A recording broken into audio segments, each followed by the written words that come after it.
आप सभी हजरात का दिल की आत्मिक गहराइयों से शुक्रिया अदा करते हैं कि आप हजरात हमारी दावत पर मुंबई कहते हुए अपना कीमती वक्त सर्व करते हुए तशरीफ लाए। इसके लिए हम माटोनकर ब्रदर फाउंडेशन की तरफ से आप सभी हजरात का तहे दिल से ममनून को मशकूर। आज का ये जलसा कि आपको मालूम है कि बच्चों का हौसला बढ़ाने के लिए उन्हें किया गया है। जो बच्चे 10वीं 12वीं में पास हुए हैं, इसलिए हमारी फाउंडेशन की तरफ से कुछ इनामात तकसीम किए जाते हैं ताकि बच्चों का हौसला बढ़े। और हमारी फाउंडेशन इसके अलावा ज़रूरतमंदों को ताउन करने के लिए कायम किया गया है। इससे पहले बहुत सारी इस फाउंडेशन ने गरीबों की और ज़रूरतमंदों की मदद की है। मैं बताना चाहता हूँ कि इस गांव की हस्ती जो मंडलगढ़ में रहते हैं, सरफराज भाई चिकोलकर, उन्होंने देखा कि इस फाउंडेशन का मुदाया किया। इंडिया शफीक ये बीकॉम में पास हुए, B+ में है। उनके लिए उनके तरफ से फाउंडेशन के तरफ से एक सर्टिफिकेट और 1 पॉकेट दिया जाएगा जो हमारे सदस्य के हाथों से दिया जाएगा। इंशाअल्लाह कबूल फरमाएं। पेन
फाउंडेशन के सीनियर मेंबर जो है उनको certificate of free life membership के दिया जाता है। जिन्होंने बहुत योगदान दिया है हमारी फाउंडेशन के लिए, उनके मैं नाम पेश करता हूँ। उनको सर्टिफिकेट और शाल दिया जाएगा इंशाल्लाह। ये है रियाकत अब्दुल गनी माटोनकर, ये आशिक भाई के हाथों दिया जाएगा।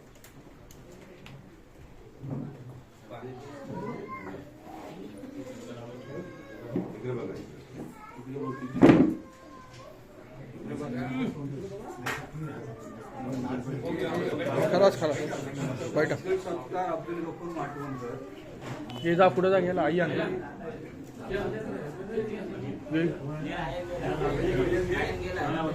जा घे जवळच्या जवळ कोण आहे दरवाजा ताजिर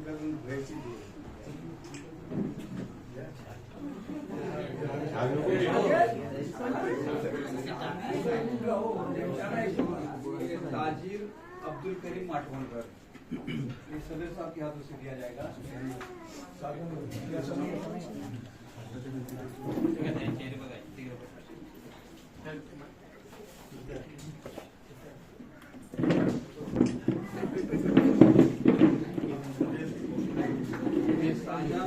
अब्दुल करीम माटवनकर, ये भी सदस्य साहब के हाथों दिया जाएगा।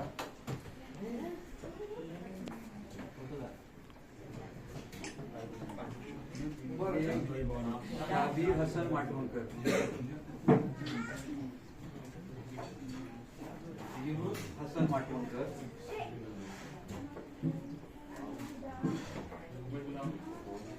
अब्दुल जब्बार अब्दुल रहमान माटवनकर,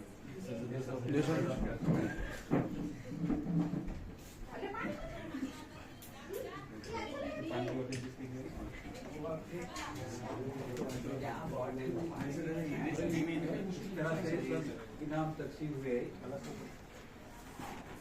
अभी नहीं इस प्रोग्राम में हमारे दरख्वास्त करूँगा कि वो आके अपने पहला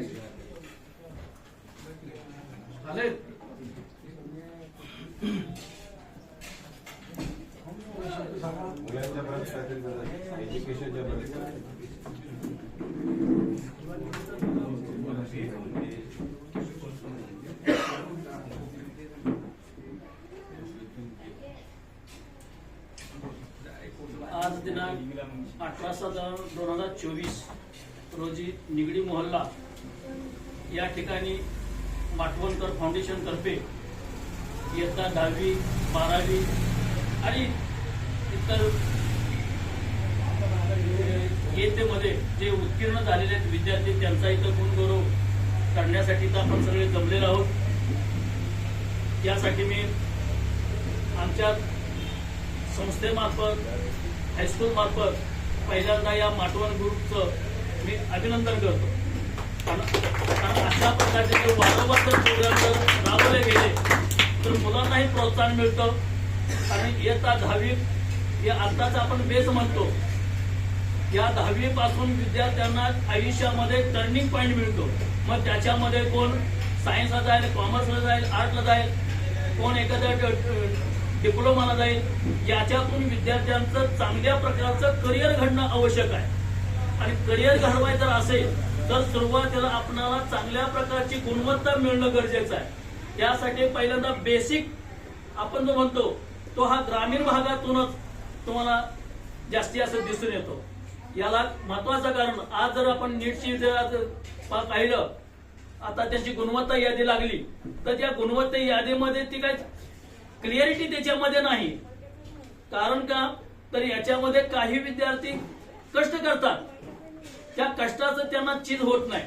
आणि काही जे 2 नंबरचं जे व्यवसाय करण्याचे लोक जे आहेत, ज्यांच्याकडे पैसा आहे, श्रीमंत आहे, ते काय करतात, काहीतरी अशा डिग्र्या की आपल्याला ऍडमिशन मिळण्यासाठी जास्त आमिष देऊन त्या ठिकाणी पेपर फोडणं हे प्रकार चाललेले आहेत। त्याच्यामुळे त्या विद्यार्थ्याची त्याला ऍडमिशन मिळेल पण त्या विद्यार्थ्यामध्ये क्वालिटी कधी येणार नाही।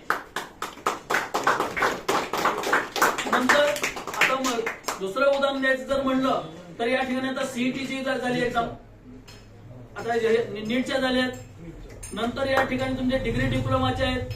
तुम्हाला मी माझंच उदाहरण द्यायचं जर म्हणलं तर माझाही मुलगा त्या ठिकाणी जो मेकॅनिकल इंजिनियर आहे, देशामध्ये 2 वेळा पहिला आहे राष्ट्रीय संशोधन स्पर्धेमध्ये। आज तो दिल्लीमध्ये त्याला त्याच्या इच्छेनुसार त्याला विचारलं बाबा तू पुढे काय करणार, चांगल्या प्रकारचे त्याला प्लेसमेंट आलेल्या होत्या, परंतु त्यानं प्लेसमेंट न म्हणला मला नको आहे, मला UPSC जायचं आहे। पुण्यामध्ये त्याला प्रयत्न केला, पुण्यामध्ये पण त्याला ते आवडलं नाही, तो म्हणला मला दिल्लीमध्ये पाहिजे। आणि देशातली 1 नंबरची जी आहे अकॅडमी त्याच्यामध्ये मी त्याला टाकलं आणि तो त्याच्यामध्ये आता परवाच्या दिवशी परीक्षा आली, तो पहिल्या प्रिलिमलाच तो क्लिअर होणार।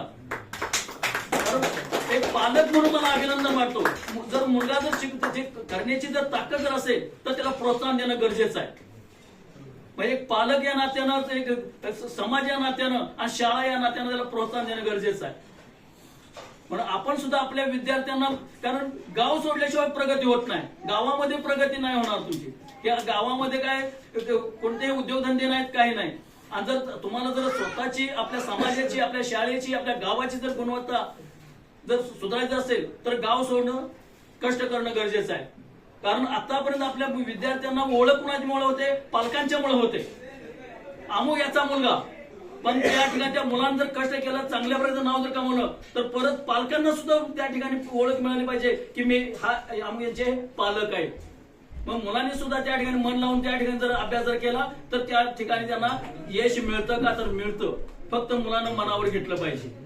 पालक कितीही पैसे खर्च करतील पण मुलाची इच्छा असेल तर, नाहीतर त्या ठिकाणी जसं आपण एखाद्या घोड्याला पाण्यापर्यंत नेलं, त्याची पाणीच प्यायची इच्छा जर नसेल तर त्या मालकाचा काय दोष नसतो, त्यानं नेण्याचं काम केलं. तसं आपण पालक विद्यार्थ्यांना नेतो तिथपर्यंत, मुलांनी जर चांगलं नाव कमवलं, चांगली जर क्वालिटी त्यांची जर दाखवून जर दिली गेली तर पालकांना त्याचा अभिमान असतो, माझा मुलगा अमुक आहे. तसं या ठिकाणी आपण या आता जे 10वी झाले, 12वी झाले विद्यार्थी, त्यांना एक आपण सर्वांमध्ये आपण त्यांना एक प्रोत्साहन देऊया, जावा. कारण एखाद्या समजा मुलगा हुशार असतो परंतु त्या ठिकाणी त्याच्या घरची आर्थिक परिस्थिती तेवढी सबळ नसते.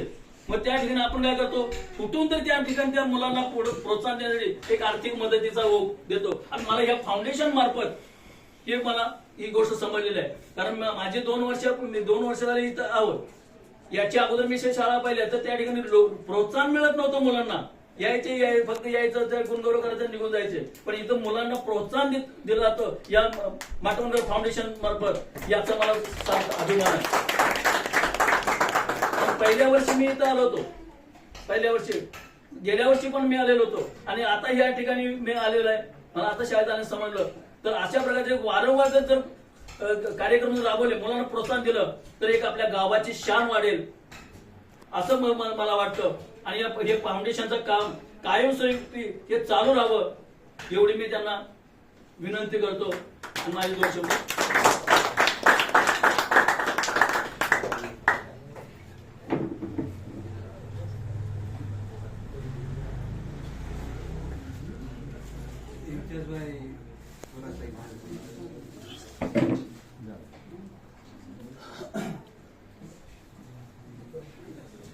अस्सलाम वालेकुम। वालेकुम सलाम। हमारे गांव के सदर साहब, माजी सदर साहब, कमेटी के मेंबरान, सरपंच मैडम और हाई स्कूल के टीचर, हेडमास्टर, मी थोडा मराठीमध्ये सांगेन की ज्या प्रकारे हेडमास्टरने जो सोल्युशन दिलेलं आहे त्या मुलांना हेच समजायला पाहिजे की पालकांचं कर्तव्य आहेच की मुलांना शिक्षण देणं, त्यांचं शिक्षण पूर्ण करणे आणि त्याच्या पुढे आपण पाऊल कसा उचलायचा आहे हे मुलांचं स्वतःचं कर्तव्य आहे. तर आज ह्या दिवशी आमच्या माटवणकर फाउंडेशन मार्फत आज ही 3री वेळ असेल माझी की जे मी बघतोय की माटवणकर फाउंडेशन वारंवार मुलांना सहकार्य करतात, गावांना सहकार्य करतात आणि त्याचप्रमाणे ह्या घरची एक व्यक्ती, माझे मित्र निसारभाई माटवणकर, त्यांच्यासाठी मी प्रार्थना करेन की ईश्वर त्यांना चांगली जागा देऊ. त्यांचे काही गुन्हा खता झालेले असेल तर त्यांना माफ करावी आणि स्वर्गामध्ये त्यांना चांगली जागा उत्पन्न व्हावी ही माझ्याकडे त्यांना प्रार्थना राहील. कारण ते माणूस एक असं होतं की हर जातीमध्ये, हर धर्मामध्ये पुढे पुढे होते आणि ते असताना जे माटवणकर फाउंडेशन इथं आपलं स्थापन झालेलं आहे त्यांच्यासाठी मी सर्वांकडून अपेक्षा करते, सर्वांनी त्यांना प्रार्थना करा, एक इच्छा बाळगतो आणि मुलांना मार्गदर्शन करेन की बाबा रे आपले पालक आपल्यासाठी काय करतात, त्याच्या पुढे आपल्याला काय करायचं असेल हे स्वतःची काळजी घेणं हे गरजेचं आहे. आणि ते निश्चितपणे सांगेन की तुम्ही याच्या पुढे जे तुमचे संस्कार आहेत ते आई वडिलांना सुद्धा द्यायला पाहिजे. तेवढे बोलून माझे 2 शब्द पुढे करतो.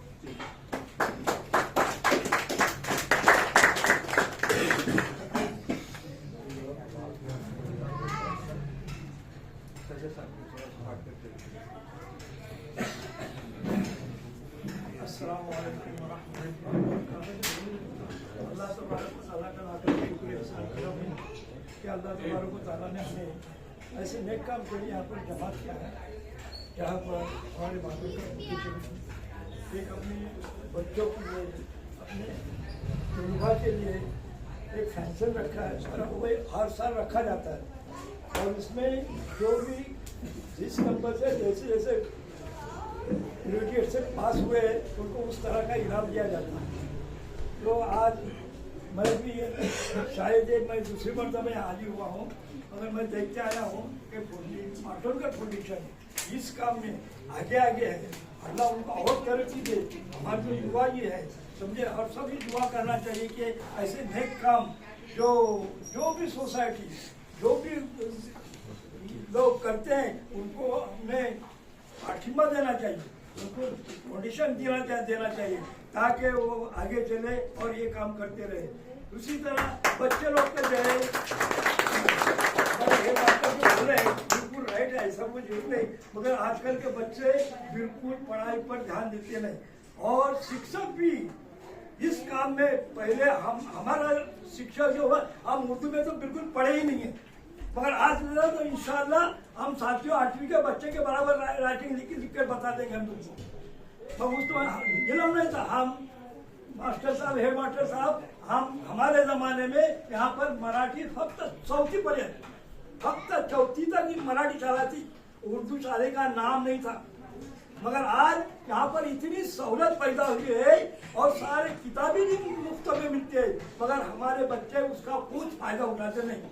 और शिक्षक भी इतना ये है, बोलने में कोई हर्ज नहीं है कि शिक्षक को अभी काम है कि वो बच्चों पर मेहनत करे, बच्चों को तरक्की दे, बच्चों पर अपना ये लगाए, जाति बोलते हैं ना मेहनत, वो बच्चों को लगाकर उसको तरक्की दे।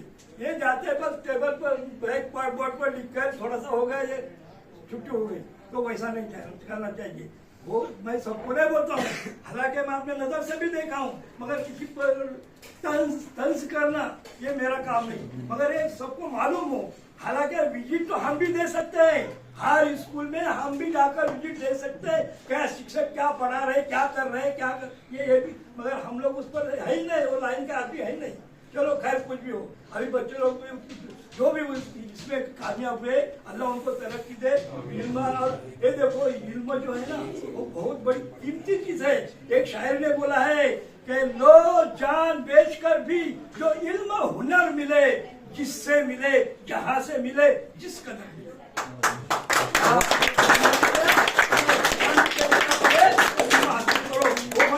चाइना जाना पड़े, जहां पर भी जाना पड़े, अपना जान बेचो और इल्म हासिल करो।